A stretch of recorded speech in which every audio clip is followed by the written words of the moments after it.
Okay. Okay, great. It seems that quite a few of you are coming. So could I ask you to start now, those of you who've signed on, to start sending in your questions. This aim of this webinar is really to answer the questions that you have regarding ayahuasca. So I will give a brief overview of my own experience with her. But actually it's answering your questions which is of most important. So during the introduction, if you start sending in your questions, it would be great. Like I said, I'm not actually live. I'm just having the photo. This is my first webinar. So I'm mitigating all issues at the moment. And as I get more practiced, I hope to then show you.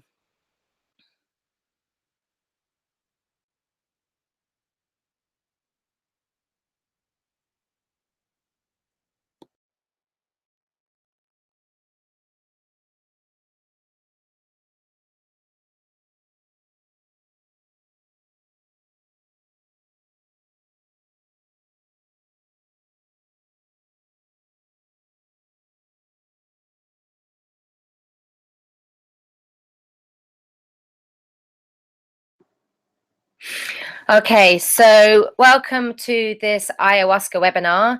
I'm going to start. So my name is Rebekah Shaman, and I have been working with ayahuasca and having a close relationship with ayahuasca for the last 18 years, since 1998, when I was called by a shaman in a vision while I was working in a hotel in Machu Picchu. He called to me, and when I reached a period of desperation.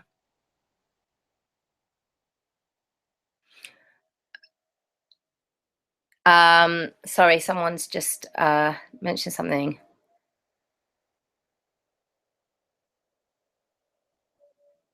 So a shaman called me from the depths of Machu Picchu, and I found him in a small village far away, deep in the Amazon jungle. And from there, I trained with him for 3.5 months as his apprentice. He was a very old shaman. He had been working with ayahuasca most of his life, and at the time I thought I was taking what we know as chacruna and ayahuasca, but actually he was a master two-way shaman, and I learned a very deep understanding of the plant medicine with him. And when I left, I felt he had put a stopper on my head, and I had filled up with as much ayahuasca as I could possibly take. In fact, my last ceremony in the Amazon was so powerful, and I realized and really felt it, the ideas that it was time to stop drinking and start being with the medicine.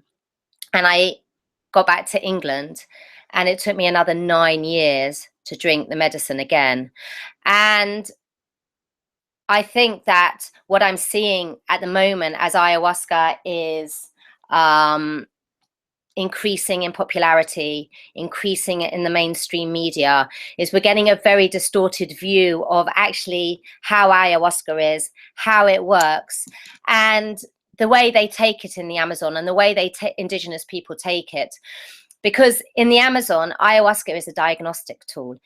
There's no pharmaceutical medicines in the Amazon, so they rely on their natural plants, they rely on their roots and their barks as their medicine. And so they would go to the shaman, and the shaman would drink ayahuasca with the person who was sick in order to understand and diagnose the illness. And then the ayahuasca would tell the shaman what plant medicine that person needed in order to get better. So when we call ayahuasca the mother of all medicines, I feel that this has been distorted, and we think that she is the mother of all medicines, and she's this great, amazing plant medicine and the mother. But actually, the reason why they call her the mother is because she understands the properties of all the other plants, and she can correctly diagnose what someone is needing to help heal them. So they don't continuously take ayahuasca in the Amazon. They take ayahuasca once, and then they take another plant medicine over a period of maybe a month in order to cure their sickness and get better. So you have to remember that ayahuasca was used in areas where they don't have pharmaceutical medicines, where they didn't have access to pharmaceutical medicines. So they were reliant, in order for their health and well-being, on the plant medicines of the Amazon.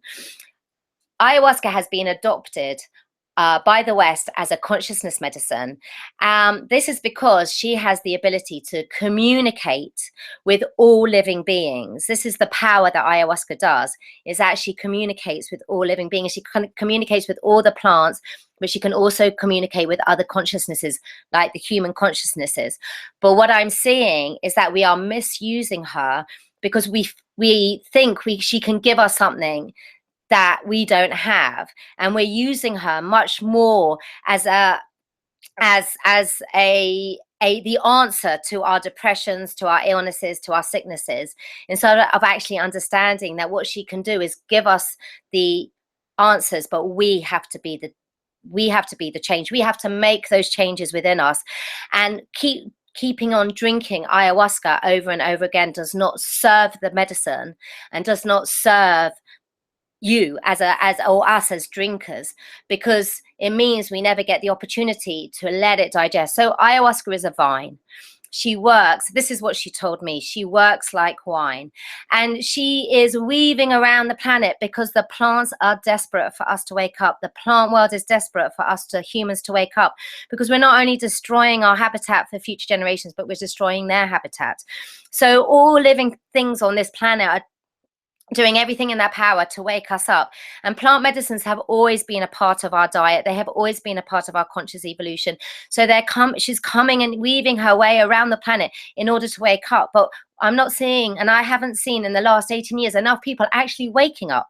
I see a lot of people drinking it, and I see a lot of people talking about it, and I see a lot of people boasting about it, but I'm not really seeing enough people actually making the changes and making the shifts that are needing to happen from within, because actually that takes a lot of work, and it means stopping using the crutch, using the ayahuasca, and starting to make the internal changes. And nature is a very powerful teacher. And what nature told me, what the ayahuasca told me, is that nature provides according to the sustainability of the plant.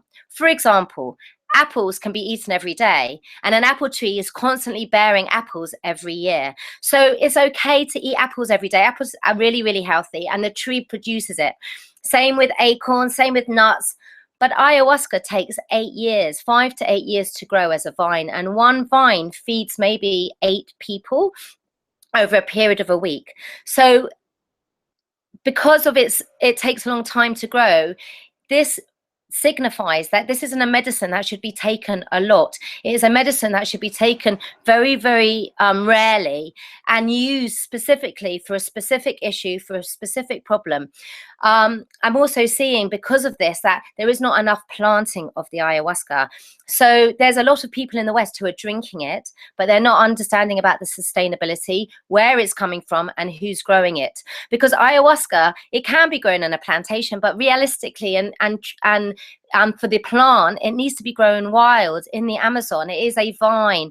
It's not to be cultivated. It is to be grown wild and then taken and used. So the earth from the root of it, and from the sunlight of it, can really feed us as medicine. Once we start growing it in plantations and growing it for something specific, we lose the magic of the medicine.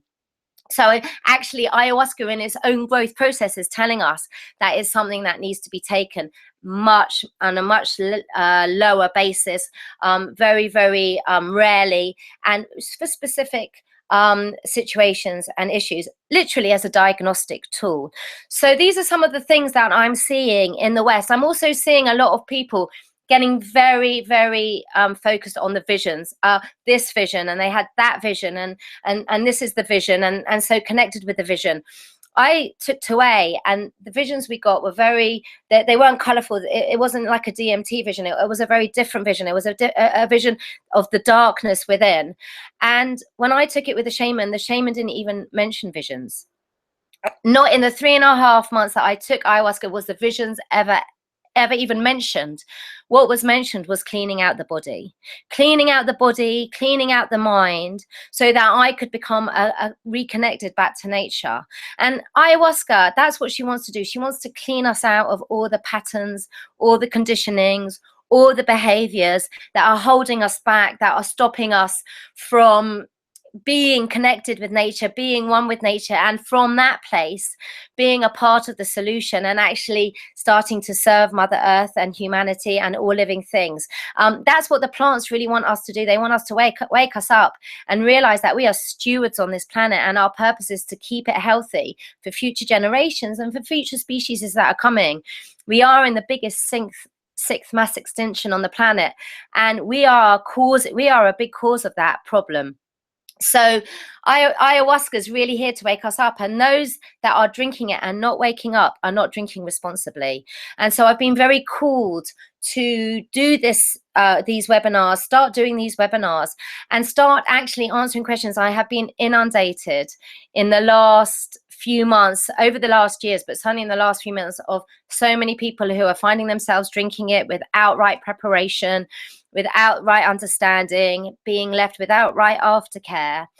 And more I'm seeing it in the mainstream, and the way it's being portrayed in the mainstream is making me sad, because it's almost like we're losing the indigenous knowledge and the indigenous wisdom that has kept ayahuasca alive for thousands and thousands of years. And we are not paying homage to our ancestors and to the indigenous that have kept ayahuasca alive and have been offering it in service for so many years. I'm seeing too many people becoming this grand ayahuasca medicine person and actually not really being a big change on the planet, and not offering and serving Mother Earth and serving the indigenous, where this indigenous knowledge is coming from. So for me, these are very important issues that have been flagged up over the last few months, and certainly coming more over the last few years. Personally, I have got a very strong message many years ago not to get involved in the ayahuasca debate. So this is my first outing, my first coming out to offer some of my wisdom and my understanding about ayahuasca.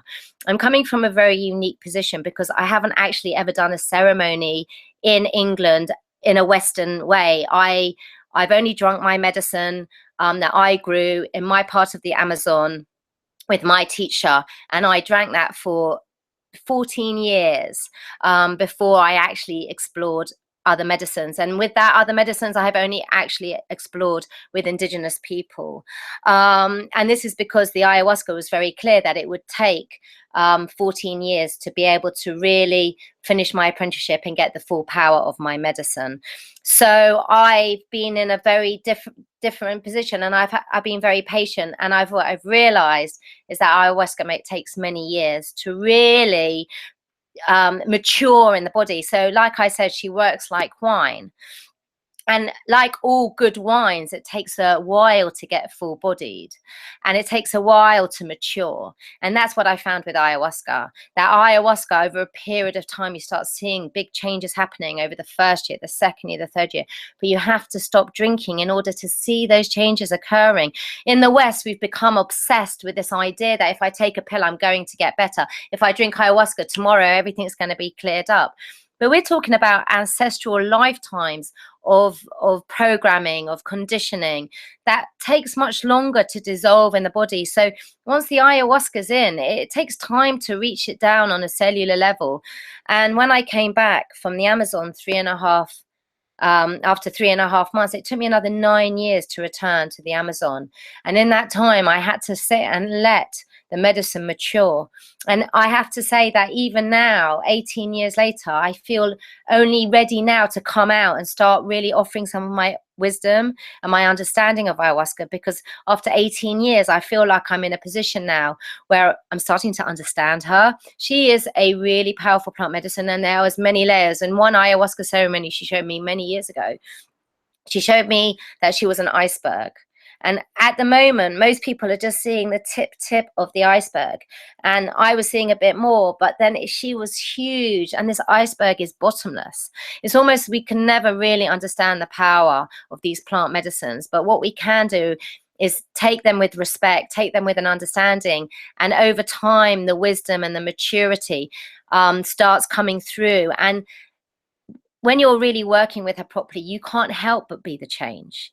It comes from within. It comes from a cellular level. If you're really drinking responsibly and you're really drinking with a deep need to shift and change consciousness, and you're really tired and depressed of what's going on in the planet, and you really do want to change, what you will find is that if you sit patiently with the ayahuasca, that over time you will naturally change, you will naturally move forward, you will naturally change, and the outside will change because you're naturally changing inside. So ayahuasca is a lifelong journey. I started 18 years ago when I was 26, and I never thought in my wildest dreams that it would take me so long to actually get to grips with what happened and with what I was taught. So I'm offering a kind of a different perspective to most people. I'm offering a perspective from my ayahuasca shaman, my Tué shaman, Don Juanito. He always called it ayahuasca. Him and I felt I made a commitment that he would, and ayahuasca would be my teachers. And by making that commitment, I have stayed true to him and the medicine. So I haven't looked for any other teachers. I accepted him as the master shaman, of which he was a master Tué shaman. And I feel incredibly blessed and honored to have had that experience with him. And I also feel incredibly honored and blessed to be able to share some of that wisdom with those of you who are interested to hear it. There's a shaman for everybody.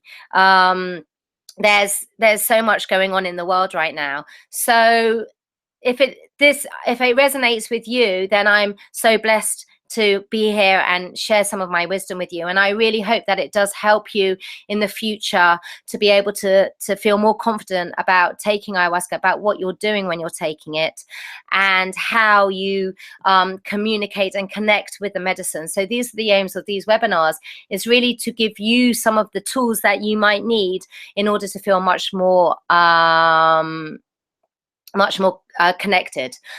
So what I'd like to do is go through some of the questions that are coming up. And I'm seeing one by Rin, and it's saying, seeing friends hooked on drinking without concerns for the sustainability of doing so. My concern is with the aftercare or lack thereof of after ceremony. And I'm able to travel abroad for numerous reasons, but I've been called to Aya for a number of years now, but for trying to find a ceremony in the UK. So aftercare is a big issue at the moment. Some of the biggest problems that we're finding is actually ayahuasca is illegal in the UK. So anyone who is offering ayahuasca could have a prison sentence if they get caught. Personally, I think they've got bigger fish to fry than to be arresting people who are in ceremony. But that means it's very undercover and it's not regulated. So anyone can go out into the Amazon or go online and cook up the ayahuasca or bring it back or order it online and come back and offer a ceremony. So if you are interested in a ceremony, I would look at the credentials of the person who is offering the ceremony. Where have they trained? Who have they trained with? And where are they getting their medicine from? These are really, really important questions. A shaman works directly with the plant medicine. They are the bridge between plant consciousness and human consciousness, and they are able to translate from the plant consciousness to human consciousness. So if you're going and looking for a ceremony, there's 4 things you really must ask the shaman before drinking. And these 4 things are: where does the ayahuasca come from? Who made it? What's in the medicine? Exactly what plants have been put in the medicine? And how long ago was it made? Okay, these are really important questions. I'd say out of all of them, the most important question is what's in the medicine. Because if the person who is facilitating, the shaman who is facilitating the ceremony, does not know exactly the quantity of plant medicine in that medicine, they're not communicating with the plant. They are just holding space and offering the ayahuasca. Personally, I wouldn't drink with that person. Because if that person isn't properly communicating with the plant, how could they possibly tell you what you need? They wouldn't be able to offer the right aftercare because they wouldn't know. So these are really important things. A real shaman knows because they are communicating with the plant. And that plant is communicating to the shaman how to diagnose the person. So these are important questions to ask before any ceremony. Another really important one is trust your intuition. Your intuition knows. So if it's feeling a bit uneasy, if it's not feeling right, then don't do it. Take a breath and wait for the right time. Ayahuasca is calling a lot of people right now because we are desperate and we are calling for some help and support to break through some of these conditionings and to actually reconnect. So right now we're feeling a desperate need to do something and take something, but there's been too many I've had too many people coming to me where they've taken ayahuasca and they've been wobbled and their aftercare hasn't there. So anyone who is doing it properly is offering aftercare. If aftercare is not offered, and this is also again something you should ask, if it's not offered, then personally I would be very careful about doing it. I would also be very careful about being in a situation where you're not ready to take it and it's being offered to you. You have every right to walk out of a ceremony if it doesn't feel right. This is about taking empowerment and feeling and taking your self-empowerment and trusting your own intuition. Because ayahuasca isn't just something, it's not a recreational drug that you can just take in someone's backyard or someone's back room. This is a serious plant medicine in the Amazon. They only do it in a maloka. A maloka is a ceremonial temple, and it's a ceremonially built, and no one goes in the maloka unless you are drinking ayahuasca. No one goes in the maloka unless they are smudged. This is a sacred space for a sacred medicine, and it needs to have that sacred respect. Doing it in a windowless yoga studio somewhere with all the city sounds out there is not going to allow the ayahuasca to really work on the depths and the levels that she can work at. So again, in the Amazon, they have a totally different respect for it. You do it at night. You do it in the silence. You do it at 8 o'clock at night when everything is silent, where there's no sound. And all the sound you can hear is the sound of nature. Because nature is such a big part of the Amazonian journey, of the ayahuasca journey. And actually, when the icaros stop, and in the Amazon, we only sing icaros. There's no music, there's no guitar, there's no musicians playing. There is just the icaros. So when we sing the icaros and we stop the icaros, all you can hear is the sound of the Amazon. And it's in those silences where you hear, excuse me, where you hear the voice of ayahuasca speak to you. So these are really important issues around it. So I want to ask another question on. So Sash says, 3 years on since I drank, and I still feel like I'm working through the stuff Aya showed to me. It feels now like the Aya gave me signposts on how to work through my stuff. Does that sound familiar? And that's exactly what I'm talking about. It's 3 years on, 5 years on, you start looking back and thinking, oh my God, of course, this makes more sense, that makes more sense. The plant medicine journey is a lifelong journey. If you choose to walk on the plant medicine path, you have to commit to the journey of a lifetime. This isn't about drinking a drink and suddenly becoming one with nature and the greatest being on earth, because your conditionings are still there. Your patterns are still there. Your addictions are still there. The ayahuasca is not going to get rid of them. What she'll do is she'll dissolve some of the barriers that are stopping you from actually seeing them. She draws them up from your unconscious so that you can face them. And by facing them, you can then make conscious choices. It does take many years to actually go through the processes that are going to actually liberate you from all the conditionings and the patterns. So, one thing that's really important with the ayahuasca, again, when you take it, is that it doesn't matter how many cups you drink. There's this whole big thing that, oh, I drank 80 cups, I've drank 100 cups. To be honest with you, that means you're not drinking responsibly. Because if you need that many cups and you still haven't changed and you're still drinking, it means you're just doing it recreationally. You are not drinking responsibly. You don't need that many cups. Actually, in the first 2 or 3 or 4 cups, or if you do it over a period of time, that should give you enough information to last you for at least a few years down. They say in the Amazon that 1 ceremony takes 6 months in the body to digest, to fully integrate one ceremony. So if you think about that, if you've done 80 ceremonies, well, that's over lifetimes. So we really don't need to be drinking that much. And if you do need to be drinking that much, you're not using her in the right way. You said that ayahuasca is a diagnostic tool. So how does she see your problem, yourself or the shaman? How does it explain what happened to you? So in traditional ayahuasca shamanism, people come to the shaman because they're sick, not because they have any mental health issues. Sometimes, but mostly people are coming because they have stomach aches or something's happened to them. And so the shaman will do an ayahuasca ceremony and then offer a diagnostic. So the ayahuasca will work on the patient, but also talk to the shaman and suggest to the shaman what medicine that person might need for their own healing. So it's a two-way thing. The ayahuasca is working directly with the person who is drinking it, and also working with the shaman for the shaman to understand and know what medicine to then give the patient. But most of us are coming to ayahuasca not necessarily for an illness or a sickness. We're coming because we're depressed, because we're unhappy, because we want to make changes in our life. So this works twofold. The shaman, if they know exactly why someone is coming, and this is why the before care is as important as the aftercare. If the shaman understands what the sickness is, it can work directly with the medicine and help that person through whatever it is by doing a step-by-step process.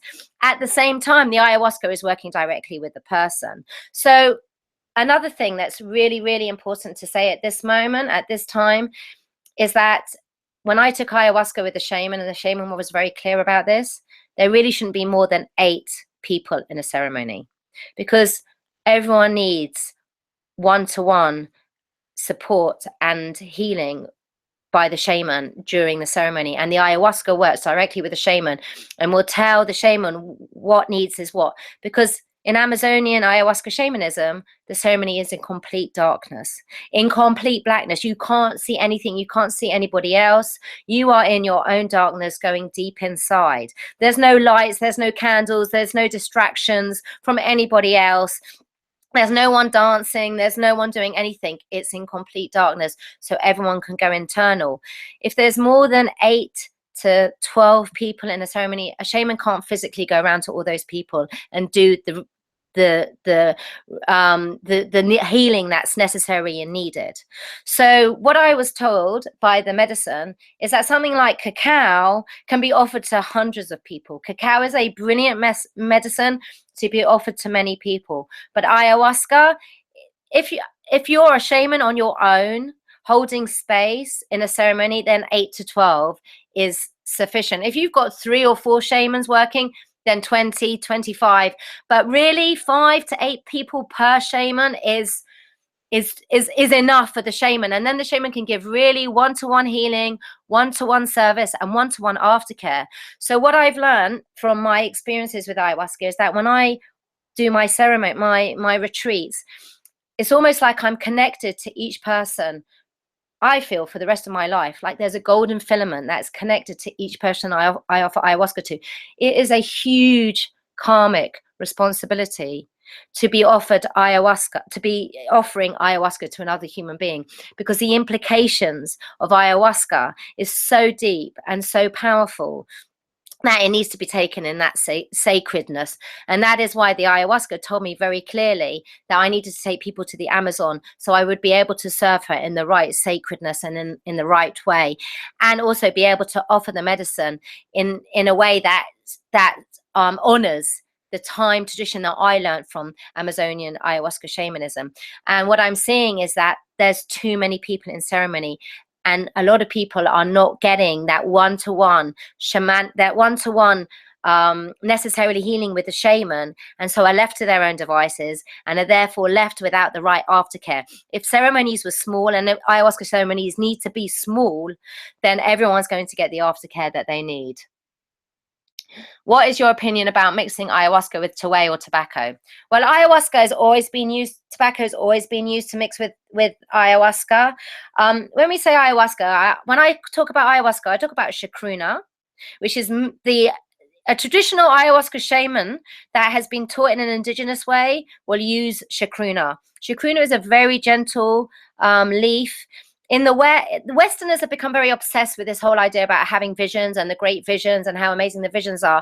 So some mixtures have been mixed for the Westerners using Wambisa, which is a lot more visionary than chacruna. But actually a traditional brew from a traditional indigenous shaman would be chacruna and ayahuasca. And tobacco has always been a massive part.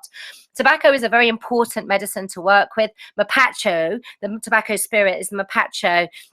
It helps us communicate with the spirits. It protects the tobacco. It's always been a big part of it. If you're doing Tuwei, you need to be with a Tuwei master, because there is a lot of things happening now where Tuwei can take you really into the darkness. And if you don't have a proper Tuwei master that can pull you out or give you what you need while you're getting stuck, then you can be in a lot of trouble. And there are a few stories of people in icaros who have ended up taking Tuwei, haven't had the right care, and have actually had quite serious issues afterwards. So definitely don't do Tuwei unless you go with a proper master. And again, going with a master is being called to someone or letting it happen magically so that you go to the right teacher. Okay. Can being in ceremony as part of a group have an effect on your experience? I've taken part in 3 ceremonies so far, but do not feel drawn to going back to the medicine woman I did the ceremony with, nor with others. In your opinion, would this be my resistance to, or a lesson Mother Aya has to teach me? If you're not being called, it means that you need to sit and integrate what you've learned so far. You don't need to be taking it all the time. There is this big pressure, and I'm seeing this a lot, where people are saying, oh, you need to drink more ayahuasca. Oh, you're still feeling the fear. You need to drink more ayahuasca. Well, anyone who is offering ayahuasca and using it as a financial way of making money, then it's in their interest that lots of people come and lots of people drink it. But the truth of the matter is, if you're not being called, maybe it's time to sit with what's already within you and actually have some time to integrate and fall in love with her. Because if we keep drinking, we don't actually give us the time to actually fall in love. And I have to say that over the last 18 years, I have really fallen in love with ayahuasca on the deepest levels. And yet I don't drink her. Very, very rare. I don't drink anymore for my own journeys. I've passed that. But even when I do in ceremony, I only drink a tiny homeopathic bit. I've reached that place where I just love her, and she's in me, and she is guiding me every day and helping me with my wisdom. So I would say, if you're not being called back, if you're not being called, then that's a blessing. That's brilliant. It means that maybe you've got exactly what you've needed, and it's time now to sit with it and really see the changes happening day by day, step by step, moment to moment. Because like I said, this plant medicine path is very, very slow. And it's only after time can we really see some of the big changes happening. Okay. How do you find a reputable and safe ayahuasca ceremony and practitioner? Again, like I said, because there isn't any real regulation, it's very complicated. I would say word of mouth. I would trust your intuition. What the ayahuasca told me, because I started in 2006, I knew most of the people who were offering ayahuasca in England. In 2016, I have no idea who's offering ayahuasca in England. There's so many people and so many ceremonies and so much going on now. It's mushroomed in the last few years. And I spoke to the ayahuasca and I said, what's happening? And she said to me, there is an ayahuasca shaman for everybody, depending on where your consciousness sits. So the key is, if you're really getting the calling to go and do ayahuasca and you're really feeling called to do it in the right way, then you need to just set that intention that you're going to find the right ayahuasca practitioner or shaman that's going to take you through the right journey. And then you just need to sit back and let life guide you to that person. And it might take a while. It might take a year even. But I would say that if you really want to do it properly and you're really doing it for the right reasons, then actually waiting for the right time is always worth it. Because when you're sitting in that ceremony and you're feeling connected to the medicine, to the shaman, to yourself, and you're ready, that's when change really, really, really happens much quicker. So my feeling is to put it out there in intention that the right teacher and shaman will come to you, and then sit back and let the magic of life guide you to the right person.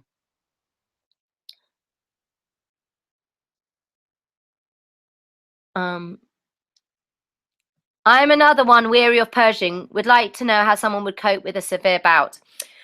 Okay, so the whole idea of ayahuasca is that you're meant to purge.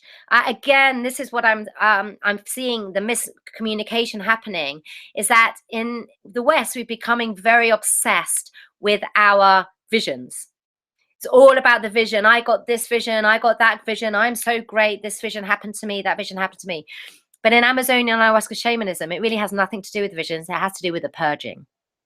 If you are purging and you are vomiting and you are releasing all that darkness, all that toxicity inside of you, you're having a great ceremony. It really doesn't matter what the visions are, as long as you're puking out all those toxins.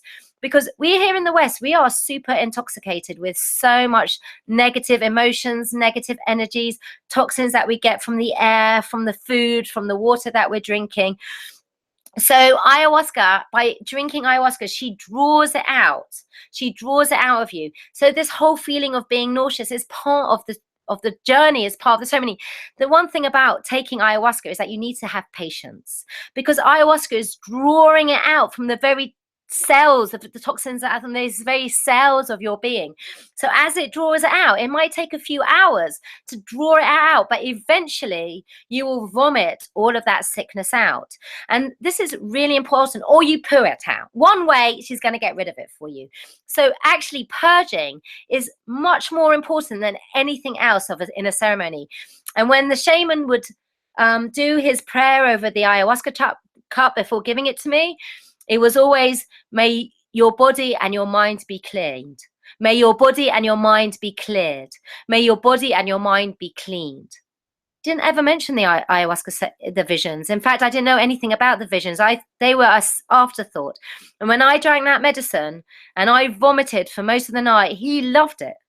He absolutely loved it, because he knew I was cleaning myself out and I was purging out. So actually the vomiting is a really important part of actually releasing the negative emotional toxins and also the physical toxins that we've picked up as Westerners. You can't do ayahuasca without purging. Anyone who's drinking or taking ayahuasca or taking a pill and calling it ayahuasca and not purging, they're just getting obsessed with the visions. They're just getting obsessed with being connected, but they're not actually going to the root of the problem, the root of the issue. And what happens is, what I'm seeing is that people are getting addicted to this feeling of belonging, this feeling of feeling great, this feeling of these visions, and actually not doing the work and not changing and not actually becoming part of the change, which is what the plant medicine is so desperately needing for us. I am currently on antidepressants and anti-anxiety medication. I understand that you have to be off this before doing ayahuasca. How long would I have to be off it before participating in a ceremony? Okay, so antidepressants and ayahuasca don't work. I would say at least 3 months. At least 3 months. 3 months is good. It clears it out. Once you take the ayahuasca and you're doing it properly, if you're on antidepressants and you are looking to do ayahuasca, then I would definitely advise going to a shaman that is trained in being able to give you the aftercare and the support you need. Coming off the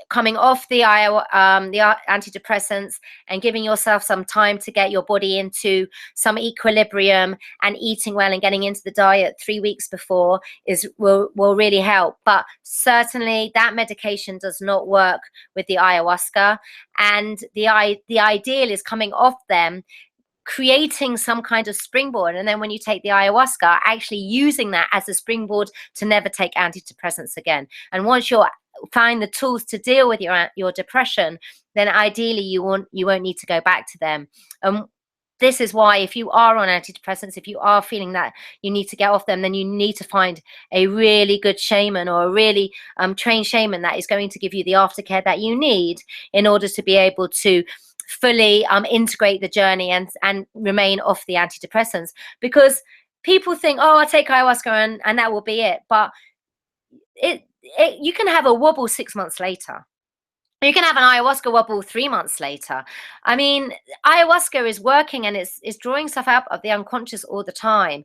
So just because you've drunk it and you've had this moment of clarity when everything starts getting crazy again, if you're not really working with the ayahuasca on the deepest unconscious level, you're going to find yourself in some real difficulties. Okay, could you tell us something about the dieta? I hear different opinions on it. For how long do we have to keep it, and what do we have to quit? Okay, so the dieta is an interesting one. There's a lot of information around it. Personally, my shaman wasn't really really strict on the dieta. No salt, definitely. He said no salt, but we did have a little bit of sugar. But it's best to leave the sugar. Also in the Amazon, they're really, really healthy and clean, and we are really intoxicated. So a week before, you need to come off all spices, all salt, bland food. A week and a half, a week to really keep your system very, very basic, so the ayahuasca can work. And then a week after, maximum. After that, you can go back to the diet.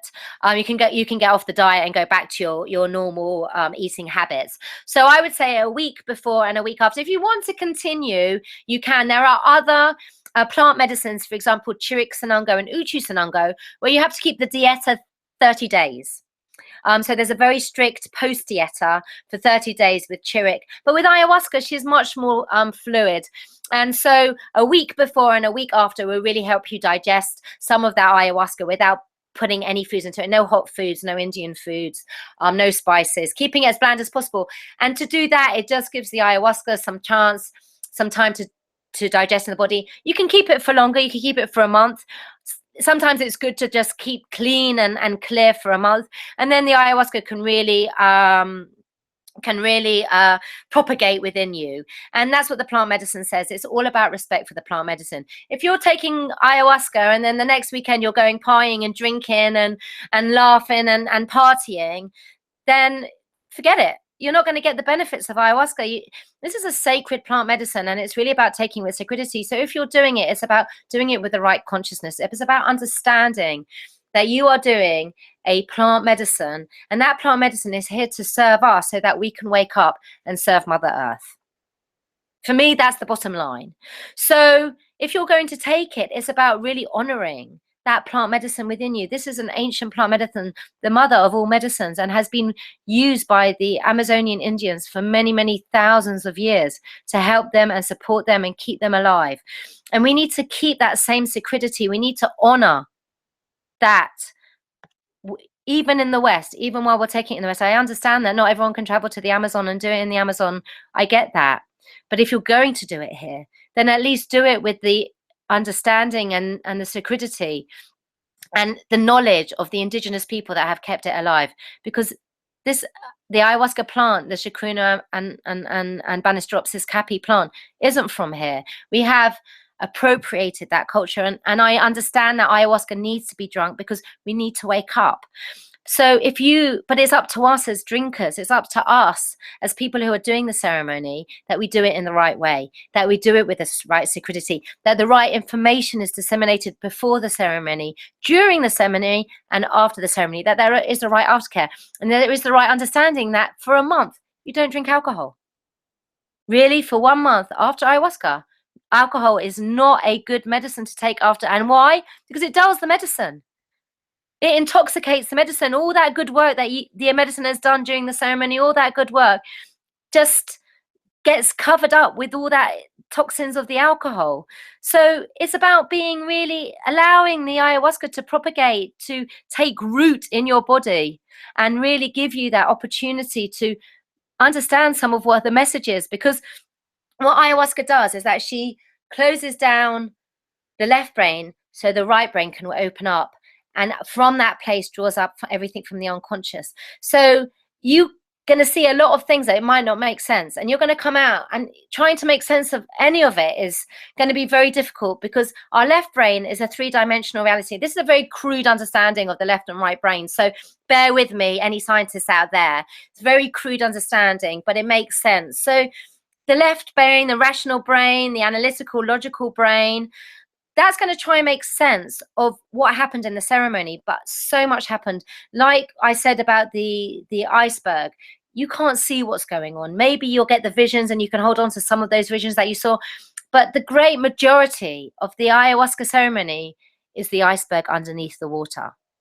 So in order to really allow some of that understanding from that unconscious to come up to the consciousness, you need to give yourselves a month to really honor the medicine, to sit with the medicine, to walk with the medicine, to hug a tree with the medicine, to bring the medicine, to love ayahuasca, really understand her, and give her some opportunity to really grow within you. And the more you do that, the less you'll realize that you need to drink her, because you'll realize the answers are coming up naturally, and you become your own inner shaman. You find your own inner wisdom. You're listening to your own inner shaman, your own intuition, and then you become empowered. Because if we think anything out there can help us, we give away our power. And I see a lot of people giving away their power to the ayahuasca. Oh, ayahuasca made me more creative. Oh, ayahuasca gave me my beautiful wife and my beautiful son and my beautiful child. And oh, ayahuasca gave me this. Ayahuasca doesn't give us anything. Ayahuasca dissolves the blockages and the patterns and the conditions that are stopping us from being who we are. That is the power of ayahuasca. Ayahuasca gives us the opportunity to be who we really are. And that is the very power of ayahuasca.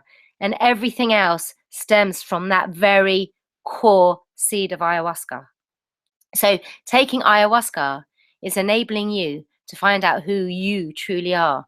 And this is a journey of a lifetime, and a journey to be enjoyed, to be savored, and to be respected. So ayahuasca can't give us anything. Ayahuasca is a plant consciousness. She works on a plant consciousness level.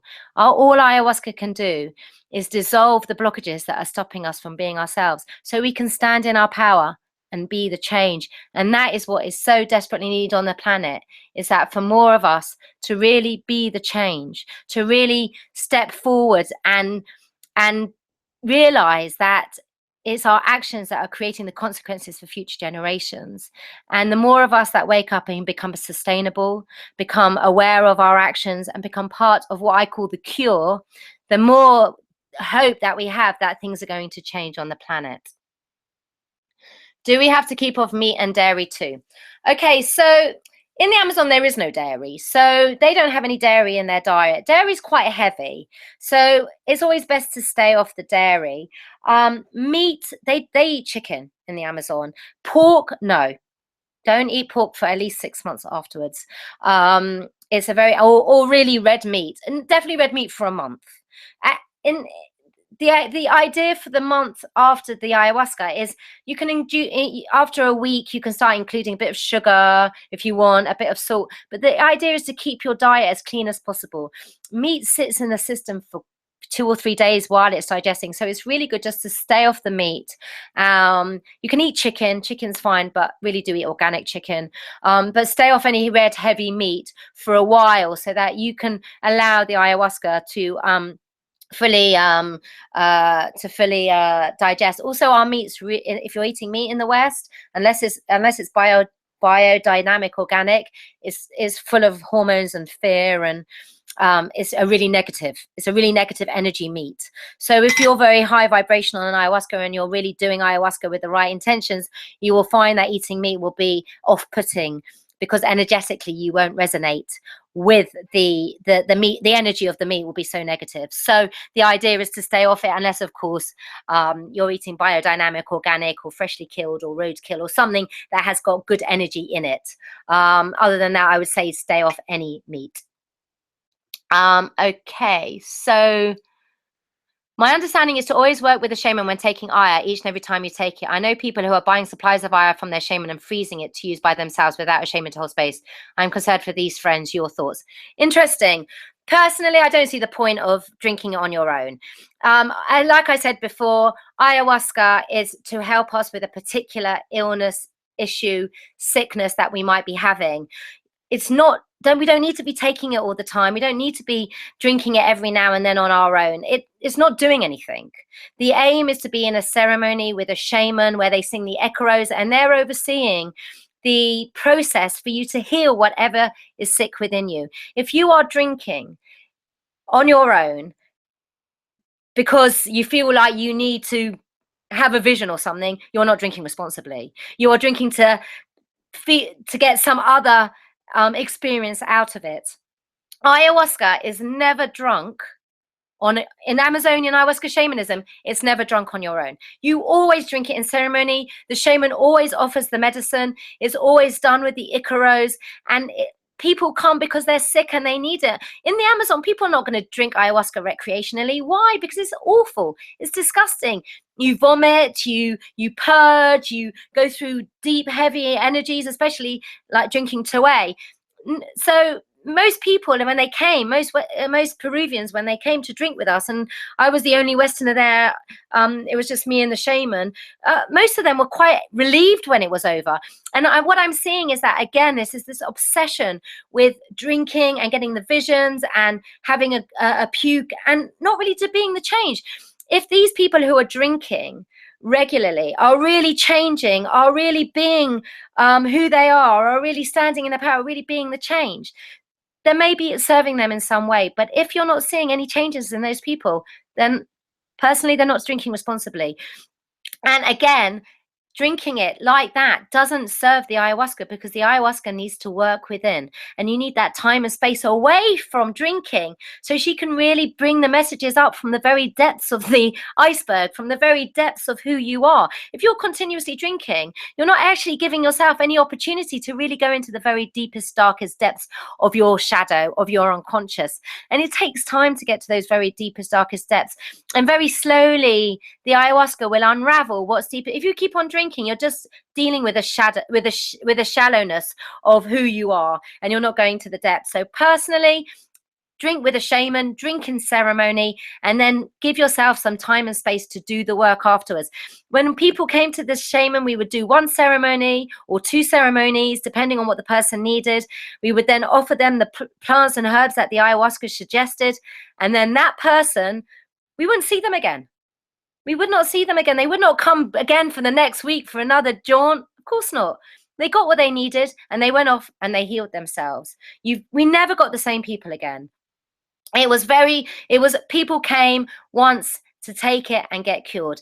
People who are taking it again and again are doing it because they're needing something outside of it. Let's see. What can you say about risks of using? Is there a dark side to be careful of? Well, of course there's a dark side to be careful of, because humanity is dark. We have a dark side. We have a shadow side. And what ayahuasca does is that it draws up from the unconscious all the patternings, the conditions, the brainwashing that we've had since birth, in order for us to actually get rid of it, so that we can remember we are one with nature. We are a part of nature. We are more than a part of nature. We are one with her, and we are co-creating with her. In order for us to break through all that patternings, all those conditionings, all those addictions that we have that are stopping us from being one with nature, it's going to be painful. It's going to be dark. And it's about going into that deepest, darkest shadow in order to clear it. But we don't embrace our shadow self enough. And that is why it's oozing all over the planet. The darkness within our psyche, we're seeing it being played out everywhere on the planet, because we're not fully embracing this dark psyche. And by embracing it, we bring it up to the consciousness. We can start loving it. We can start loving this dark side of humanity. And by loving it, accepting and understanding it, we can then start loving it. And that love for the dark side, that love for the darkness that we have as humans, can transform and alchemize into love. And from that love, we'll start seeing a shift in consciousness on the planet to love and unity, away from the fear and separation.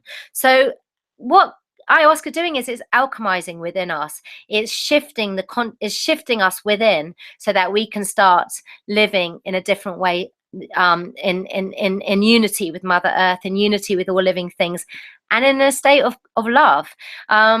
And in a state of full consciousness. And this is what's desperately needed. And I believe that we really are we are in crisis on the planet. We're in terrible crisis. And it's dark on this planet. It's mad. We really are. We have reached a level of madness in our psyche, where we are willing to destroy our natural habitat in order to feed our fear and greed. And it has to stop. And I believe that there's a natural mechanism in nature that won't allow us to go as far as we could. And so it's clicking in within us. And it's opening ourselves up to these plant medicines that are coming in really strongly now in order to wake up. So anyone out there who has drunk ayahuasca, who is drinking ayahuasca, who has walking on the path, who wants to drink it, please understand the sacredity of this medicine. This medicine is here to wake each one of us up so that we can be the change and actually leave a planet that's healthy for future generations. So let me see any other questions. What do you think of the Santo Daime? Well, again, I coming from a very traditional Amazonian ayahuasca lineage. So my teacher, Don Juanito, was trained by the Bora Bora. He was trained when he was about 8, and he'd been doing ayahuasca. So his way was very traditional ayahuasca Amazonian shamanism. He was very clear with me that it's not a religion. This is a medicine that helps heal us. So turning it into a sacrament, making a religion around it, bringing God into it, loses the essence of the purpose of ayahuasca. And again, what I was saying, the purpose of ayahuasca is to heal us so that we can be the change. So I really think that personally, anything that becomes a religious sacrament, anything that becomes something that needs to be taken all the time, loses the sacredity of the plant, and also you have a big sustainability issue. So from my own lineage, again, I see it as a plant medicine, not as a religion. Could you talk more about setting your intentions for working with Aya? Not sure if I'm wording that correctly, but it's important to set a very specific intention before drinking. Setting intention is always important before ceremony, because what it does is it gets us into a ceremonial frame of mind. So the ayahuasca is going to bring it up anyway. But if you set your intention and you set your focus on actually the understanding that you are taking a plant medicine, that you are taking a sacred plant and that this plant can help you, then you are taking it out of a recreational use and very much into a sacred, powerful use that can really serve you in your healing.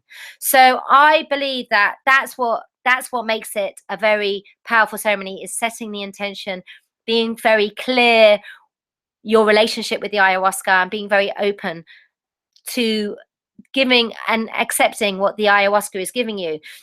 In all my ceremonies, I always say to people, the most important thing in an ayahuasca ceremony is to surrender. Surrender expectation. Surrender need. Surrender the urge to heal.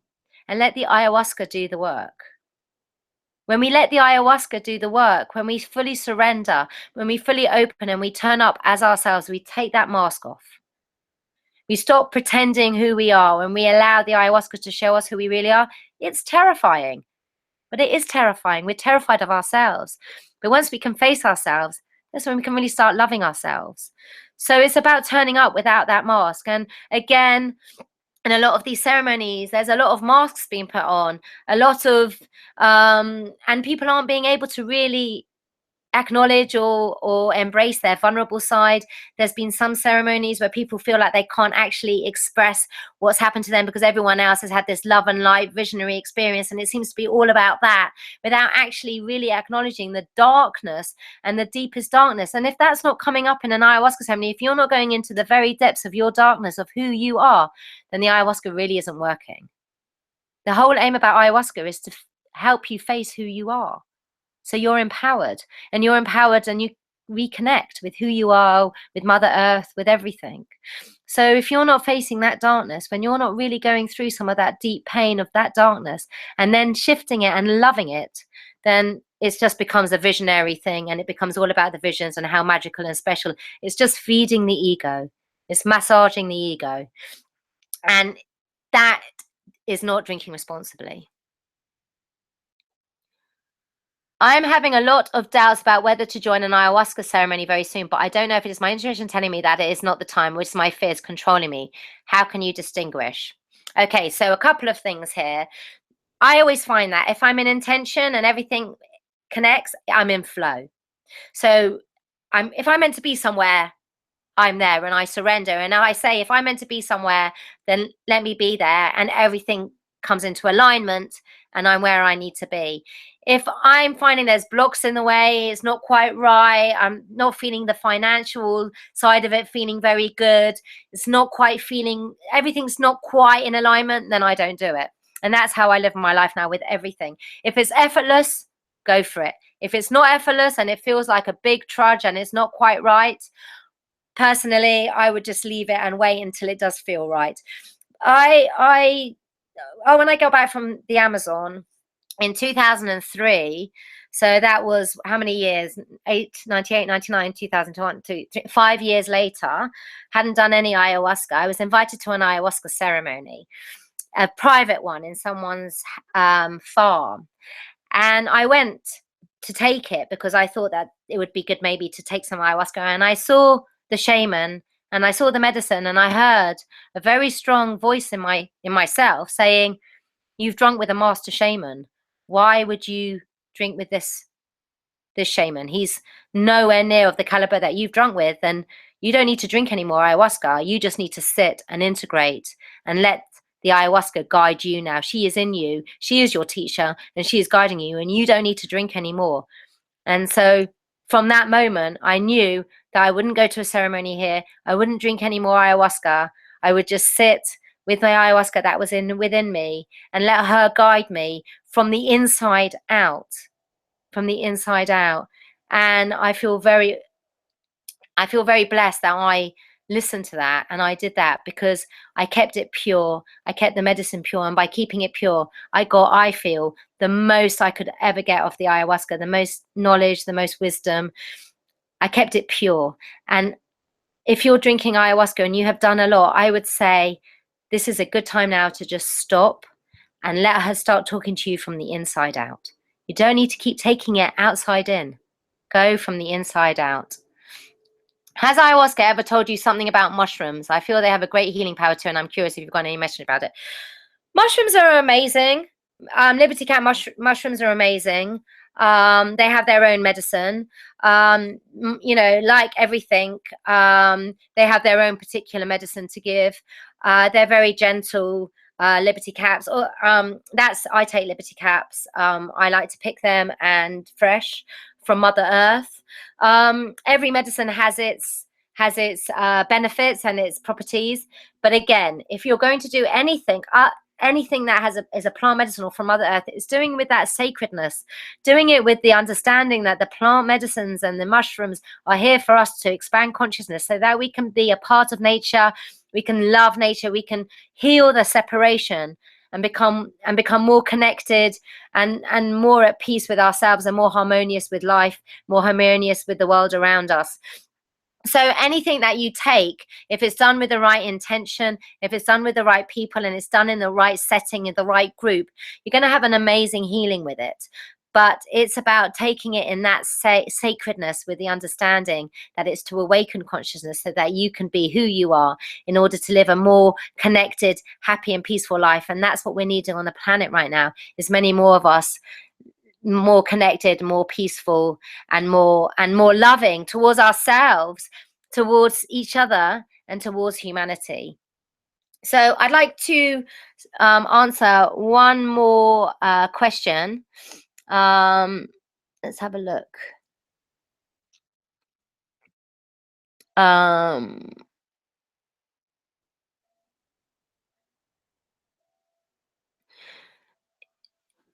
Again, I just like to mention one more thing.